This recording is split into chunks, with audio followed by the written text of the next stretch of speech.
Pour ça, moi, j'utilise le TERCI. C'est un test qui a été développé par le Dr Richard de l'Université du Québec à Trois-Rivières, puis que j'ai mis sur mon site web, qui est intéressant parce qu'il mesure les styles interpersonnels.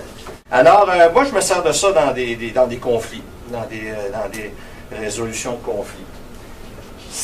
C'est basé sur un cadre de référence, un circonflexe. Je ne sais pas si vous connaissez cette notion-là, interrelié.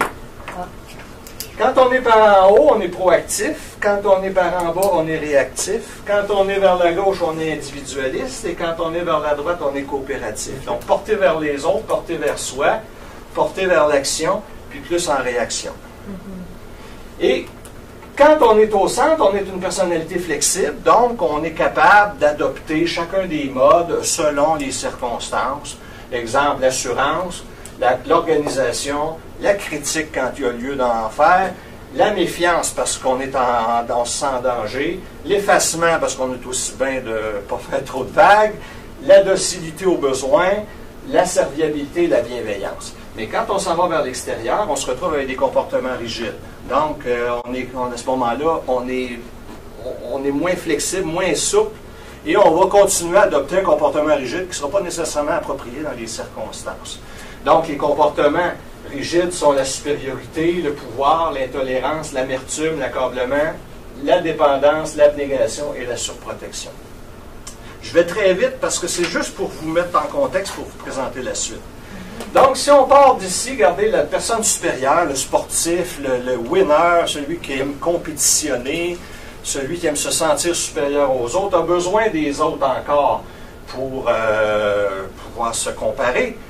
Quand il s'en va vers la gauche, il a de moins en moins besoin des autres. Hein? Alors, là, on se retrouve avec une personne qui s'en vient plus individualiste, toujours avec une propension à agir.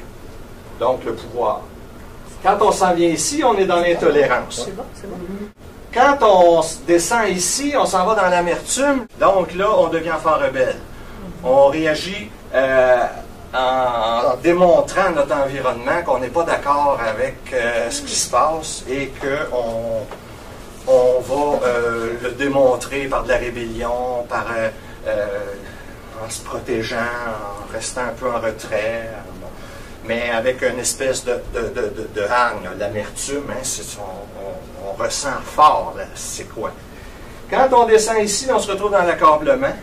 Alors, donc, c'est ça, l'accablement, où là, on est complètement submergé, où on se sent dépressif, on n'a plus de moyens, on n'a plus d'emprise.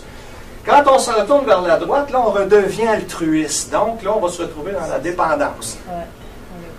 C'est que là, on va des fois se ragaillardir un peu du succès, mettons, de notre conjoint. Hein? Ma tante était comme ça, elle, il est donc bon, il est donc fin, mais pourtant c'est elle qui était la personne que tout le monde aimait, mais elle était dans l'ombre de son conjoint qui lui la contrôlait. C'était le couple parfait là, dans le négatif, là. Pouvoir de dépendance. C'est les contraires, les couleurs c'est les contraires. Ils sont à l'opposé. Oui, ils sont à l'opposé. L'un de l'autre. Ben, c'est génial, c'est ça.